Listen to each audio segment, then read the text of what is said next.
칠레의 수도 중 하나입니다. 자, 그럼 멕시코의 수도는 멕시코 시티고 우리 열대 고산기후 사례로 뭐 얘기했던 것 같은데요, 맞죠? 자, 그 다음에 자, 멕시코 시티가 열대 고산기후입니다. 자, 그리고 브라질의 수도는요, 브라질리아라고 하는 곳입니다. 이거. 자, 원래는 리우 쪽에 있다가 균형 발전을 위해서 살짝 내려로 옮겼죠. 남반구에 있잖아. 사바나 기후예요. 자, 그다음 칠레 수도는 칠레 중부지방에 있고요. 산티아고라고 하는 곳인데 이 기후는 지중해성 기후가 나타나요. 자, 이렇게 일단은 자, 그리고 선생님이 뭐라 했냐면 자, 위치를 대략 알아두면 좋다라고 했죠. 이렇게. 자, 미국의 동쪽과 남미의 서쪽은 거의 비슷한 경도입니다. 자, 서경 75도쯤 되고요. 자, 미국 서쪽의 LA 쪽이 서경 110도가 되는 거거든요. 자, 그리고 라틴 아메리카의 동쪽 끄트머리가 대충 얼마쯤 된다고요? 자, 서경 45도쯤 된다라고 얘기했던 것 같은데. 자, 하나씩 집어넣어 보겠습니다. 주요 지표들이 나와 있는데, 자, 일단은 해발 고도가 가장 높은 것이 지금 다야. 2215m입니다. 가장 높으면서 경도값을 봤더니 99.09도. 자, 봐봐. 75도보다 한참 오른쪽에 있는 거야? 서쪽으로 지금 더 간 거예요. 다가 누가 딱 맞는, 다가 아니고 누구죠? 다가 누가 딱 맞는 거야? 해발 고도를 봐서나 위치를 봐서나 멕시코 시티 열대 고산기후 되는 거예요. 이해되세요? 자, 그 다음에 또 밑에 7월 1일에 낮의 일 있잖아. 야, 7월 1일에 낮의 길 무조건 어디에 제일 길어야 돼, 이거? 북극 쪽에 한 번씩 낮의 길 길어야 되지. 얘가 1등, 브라질리아가 2등, 칠레 수도 산티아고가 꼴등 나와야 돼. 아시겠어요? 그래서 낮의 길이 꼴등이 누군데 지금? 나가 7월 달에 9시간 58분밖에 안 끝났네 뭐. 칠레가 되는 거고 가가 브라질의 수도인 브라질리아가 되겠죠. 이해돼? 자, 그러면 하나씩 보겠습니다. 1번 가. 자, 수위도시가 뭔데? 1등 도시냐 이런 뜻이죠.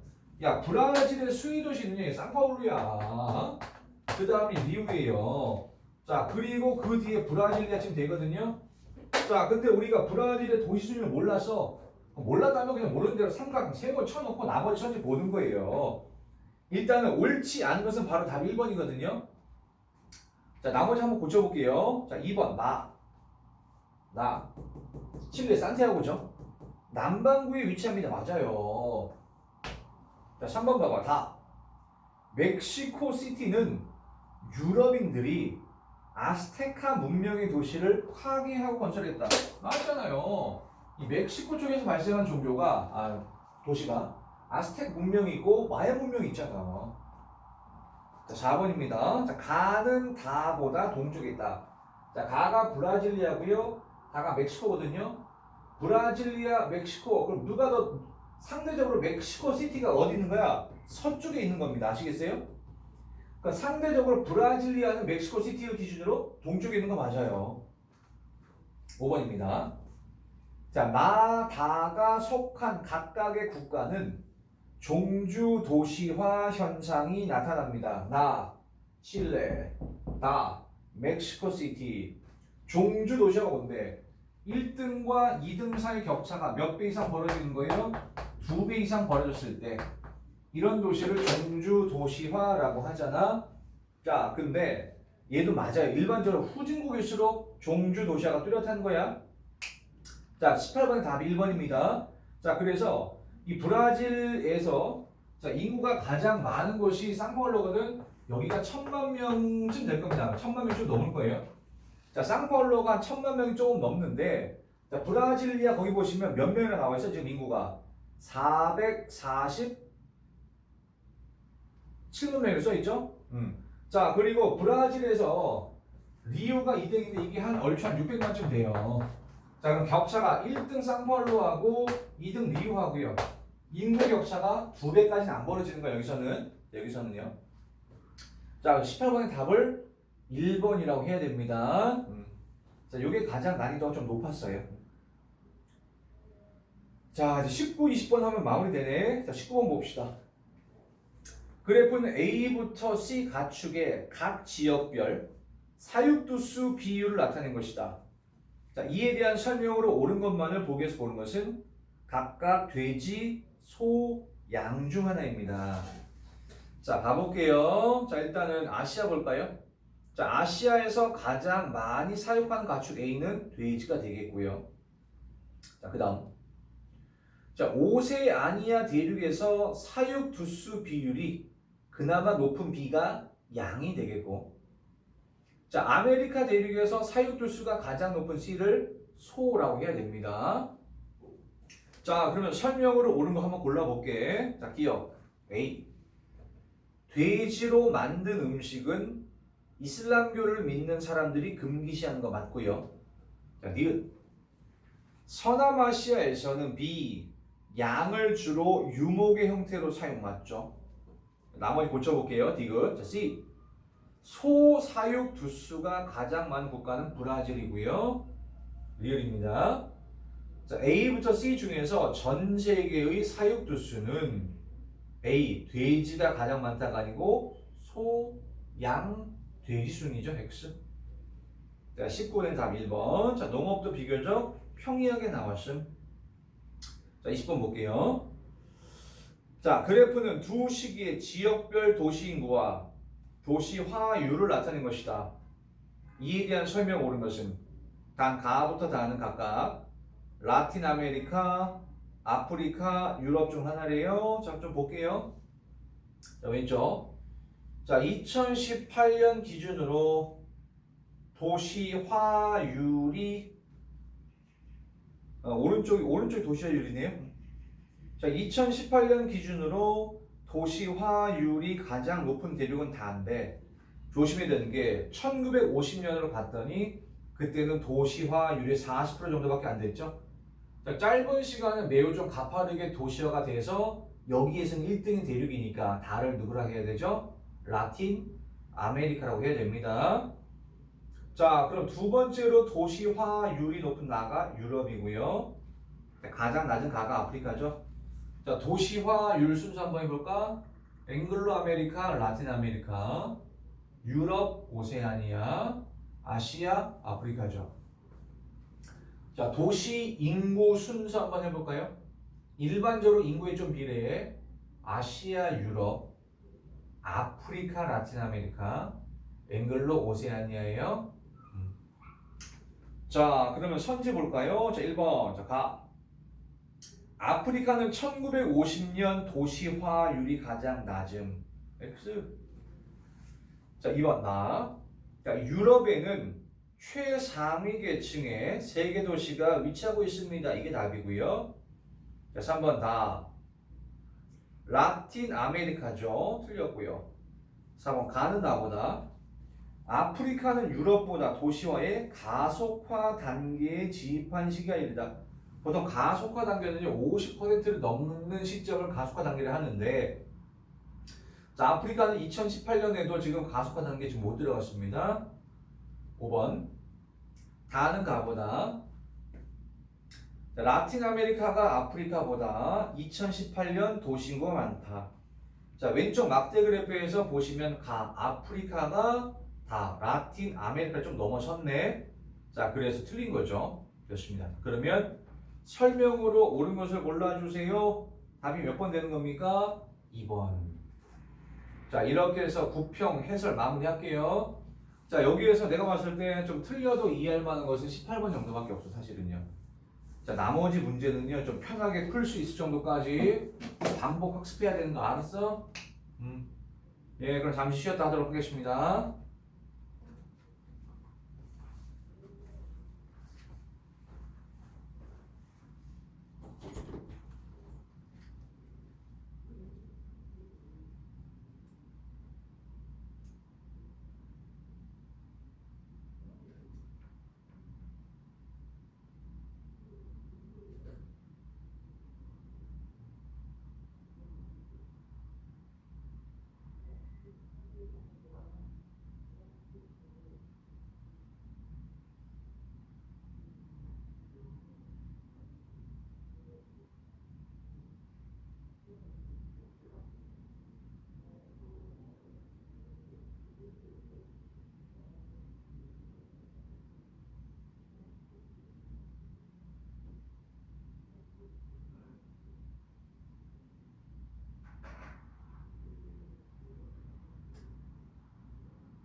하면 되나요? 네, 진행되고 있습니다. 아, 예, 알겠습니다. 자, 그럼 우리 볼 평가 모의고사 해설은 이쯤에서 이제 마무리하고 우리 또 진도 좀 나가봅시다. 얼마 안 남았어요. 진도에서 선생님이 기록한 것 좀 찾아볼게. 지난 시간에 우리 인구 내부 설명 다 했고 문제 풀다가 좀 끊긴 것 같거든. 몇 번까지 풀었었냐면은 오케이. 59페이지. 이 학기 교재입니다. 59페이지 9번까지 문제 풀었어. 그러면 10번부터 3개만 더 풀면 마무리가 되니까 넘어갑니다. 그러면 10번 할게요. 59페이지야. 그래프는요. 지도에 표시된 세 국가의 인구 특성을 나타낸 것이다. 이에 대한 설명으로 옳은 것은 단 가부터 다는 지도에 표시된 국가 중 하나이며 A, B는 출생률과 사망률 중 하나입니다. 지도 먼저 확인해야겠죠. 독일이 보이고요. 인도가 보이고 아프리카의 에티오피아가 보입니다. 그러면 독일이 가장 선진국 아닙니까? 그래서 왼쪽 그래프의 Y축이 A고 X축이 B인데 원의 크기는 인구 밀도라고 되어 있는 거 보이시죠? 인구 밀도가 가장 높은 국가가 누굽니까? 지금 다죠. 다를 가장 먼저 인도라고 쓸 수 있어야 돼. 그러면 인도에서 B가 A보다 훨씬 더 높게 나왔으니까 X축 B를 출생률이라고 쓰고 Y축에 있는 A를 사망률이라고 써야 된다. 그러면 출생률이 가장 낮은 국가가 가니까 거꾸로 가를 독일이라고 써주세요.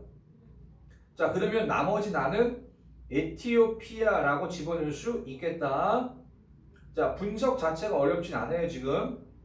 그러면 설명으로 옳은 것은 확인 좀 해보겠습니다. 1번 A는 출생률이고 B는 사망률이다. 바뀌었죠? A가 Y축의 사망률이고 X축 B를 출생률이라 좀 고쳐주세요. 2번 1950에서 2015년의 총 인구는 독일이 가장 많이 증가했다. 총 인구가 증가했다면 뭐가 높아져야 되는 거야 이거? 인구 밀도가 가장 가파르게 높아져야 되고 또한 출생률이 매우 높아져야지 총 인구가 많이 증가했겠네. 그러면 총 인구가 독일이 가장 많이 증가한 것이 아니고 인도가 가장 많이 증가했을 것 같은데요. 틀렸습니다. 3번 2010에서 2015년 독일은 사망자 수가 출생자 수보다 많다. 독일 볼게요. 2010에서 2015년이면은 색깔 좀 들어가 있는 거고 X축 출생률이 한 20쯤 되고 Y축 사망률은 10이 살짝 넘는 것 같아. 그렇다면 아직까지는 그래도 출생자 수가 사망자 수보다 많다라고 해야 될 것 같아요. 틀렸습니다. 5번 됐고요. 4번 에티오피아는 아시아 대륙이 아니고 아프리카에 붙어 있고요. 답이 5번이겠네. 1950에서 1955년 사이에서 2010에서 2015년 다의 변화 눈을 볼까? 출생률 X축 B는 그대로인데 사망률 A가 급감한 거 아닙니까? 사망률이 줄었다는 것은 예방의학이 보급됐다라고 해석하셔야 돼요. 그러면 5번 선지에서는 의료 기술의 보급과 관련이 있다. 답이 그래서 몇 번이다? 5번이다. 넘길게요. 11번. 그래프는 지역별 인구 구조의 변화를 나타낸 것이다. A부터 C에 대한 설명으로 옳은 것은 A부터 C는 유럽, 아시아, 아프리카 중 하나입니다. Y축 청장년 인구 비율 나와 있고요. X축 유소년 인구 비율 나와 있다.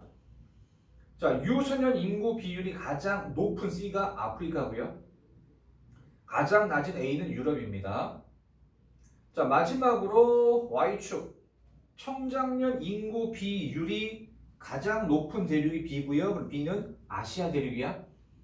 청장년 인구 비율이 높을수록 총 부양비는 작아집니다.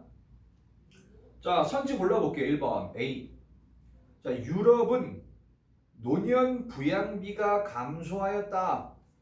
자, A 봐보세요. 자, 노년 부양비는 청장년 분의 노년층 하시면 되는 거거든요. 근데 안 봐도 뻔해.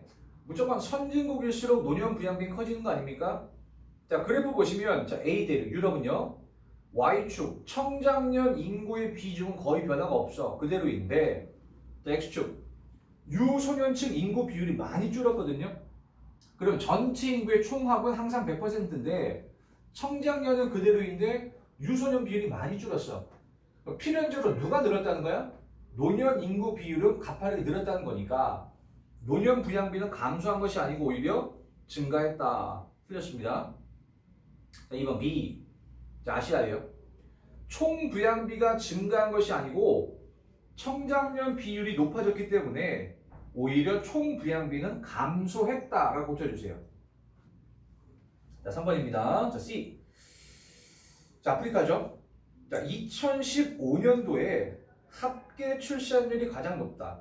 자, 합계 출산율의 정의는 가임 기간에 여성이 낳는 자녀의 숫자야. 그럼 자녀의 숫자가 많다는 것은 다른 말로 바꿔볼게. 유소년 인구 비율이 가장 뭐하다? 높다. 자, 따라서 답이 3번이 되겠네요. 자, 마지막 12번 보면서 마무리할게요. 자, 자료의 A부터 D에 해당하는 대륙으로 옳은 것은 단 아메리카는 앵글로 아메리카와 라틴 아메리카로 구분함. 자, 그래프 좀 보겠습니다. 자, 오른쪽 대륙별 인구 밀도를 보시면 이것만 봐도 금방 알죠. 우리가 외웠던 인구 밀도, 면적 순서 다 똑같잖아. 자, 아시아, 아프리카, 유럽, 라틴, 앵글로, 오세아니아 순이니까 일단 A, B, C, D 중에서 인구 밀도가 가장 낮은 A를 오세아니아라고 쓰고 자, 그 다음으로 낮은 B를 앵글로 아메리카라고 씁니다. 그럼 C하고 D 중에서는 C가 인구 밀도가 D보다는 높으니까 자, C를 유럽이라고 하고 D를 라틴 아메리카라고 집어넣으시면 답은 쉽게 나와. 근데 왼쪽 그래프 좀 해석 좀 하자고요. 자, X축은 인구의 자연 증가율이고요.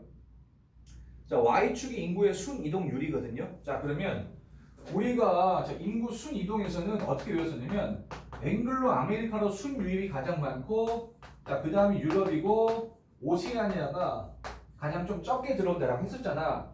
그 다음 마이너스. 자, 빠지는 국가 중에서는 상대적으로 누가 제일 많이 빠져요? 아시아가 가장 많이 빠졌어. 마이너스가 붙은 상태에서 가장 많이 빠졌다는 것은 순이동률 값이 가장 작다는 거잖아.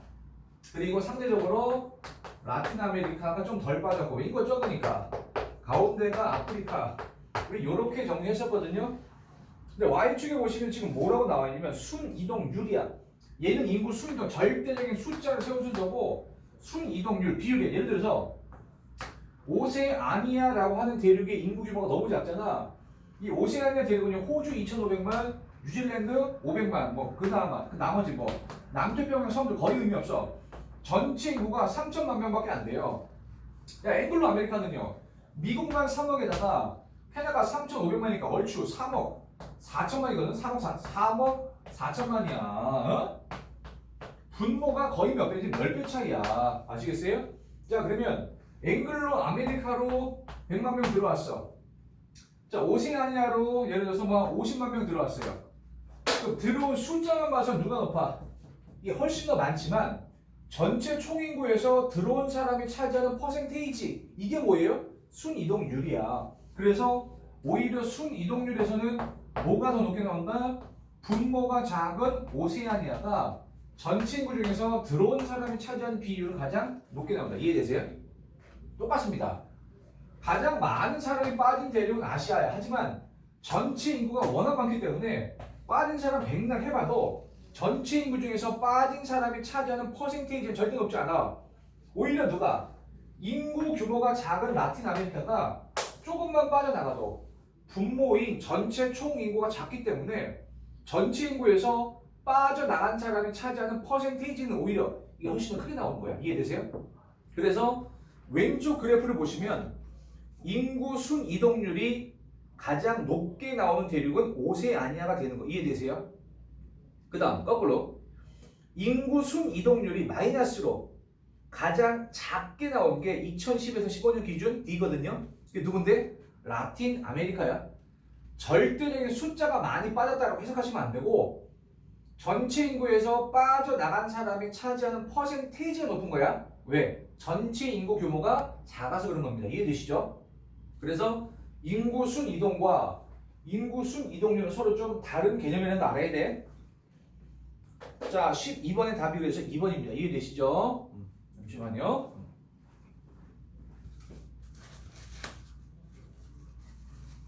자, 됐습니다. 자, 그래서 이렇게 해서 자, 우리 인구 자, 마무리할게요. 마무리합니다. 자, 그럼 우리 교과서 우리 61페이지로 가요. 자, 61페이지로 가서 자, 새로운 주제 갑니다. 도시. 도시라고 하는 것은 사실은 내용 굉장히 간단합니다. 간단합니다. 딱 세 개만 외우면 돼요. 자, 첫 번째 외워야 되는 뭐죠? 전체 인구 중에서 도시에 사는 사람의 퍼센테이지. 도시화율이죠. 일반적으로 도시화율이 높을수록 선진국이 되는 겁니다. 그래서 이 도시화 단계는 초기 단계를 거쳐서 자, 전체 인구의 한 20% 전후가 도시에 있어. 이런 초기 단계야. 자, 그러다가 가속화 단계를 하죠.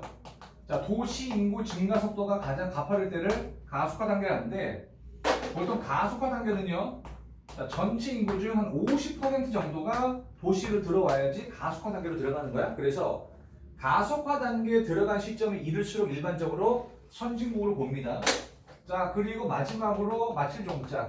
자, 더 이상 도시 인구 안 늘어요. 이때를 종착 단계를 하고 전체 인구 중 한 80% 정도가 도시로 들어와서 그리고 오히려 도시로 더 들어오는 게 아니고 도시 인구가 농촌으로 빠져나가는 현상이 나타납니다. 이 세 단계의 과정을 거쳐 도시가 진행이 되죠. 그럼 찬찬히 해봅시다.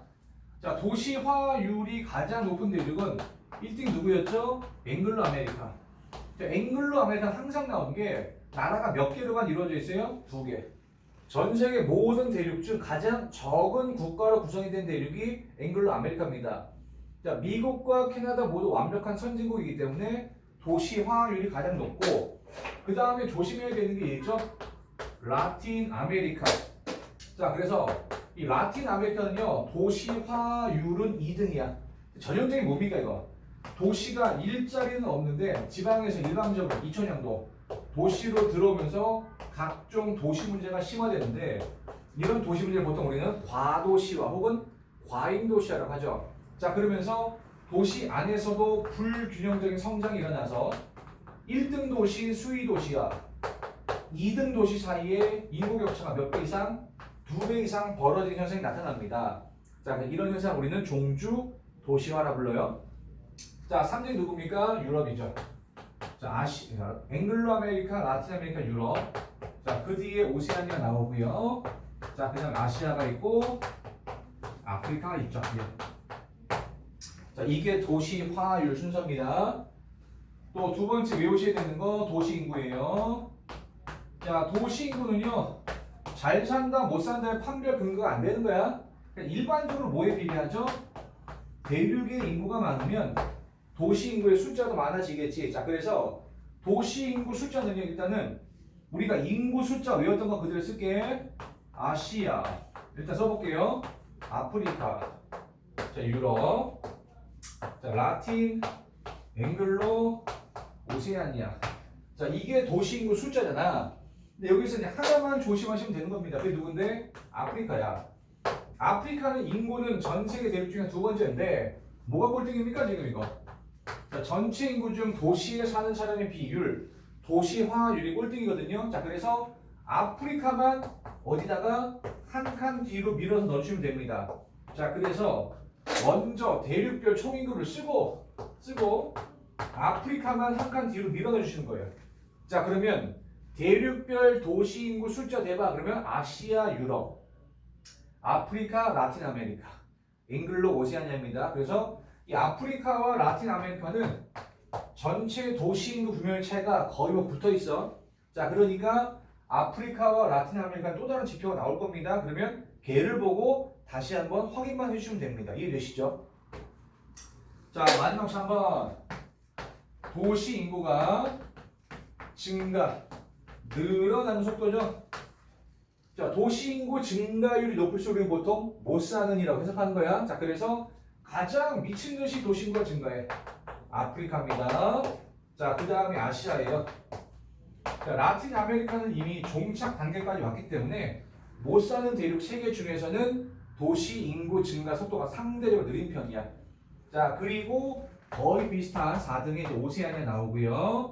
자, 그 뒤에 앵글로 아메리카. 자, 도시 인구 증가 속도가 가장 느려요. 그러면 유럽 이렇게 나옵니다. 자, 그래서 이렇게 순서 세 개를 반드시 좀 외워 주셔야 됩니다. 아시겠죠? 아시겠죠? 네. 자, 사실은 뭐 도시에서는 이게 다야. 이걸 다 푸는 거예요. 자, 이걸 다 푸는 거고. 자, 나머지 또 말씀 좀 드릴게요. 자, 61페이지 2번. 자, 선진국과 개발도상국의 도시 내부 구조. 자, 도시 내부 구조. 자, 도시 안에를 살펴보는 겁니다. 도시 안에는 기능을 발휘하는 공간이 있는데 이 지역을 기능 지역이 한 겁니다. 자, 기능은 보통 세 개지.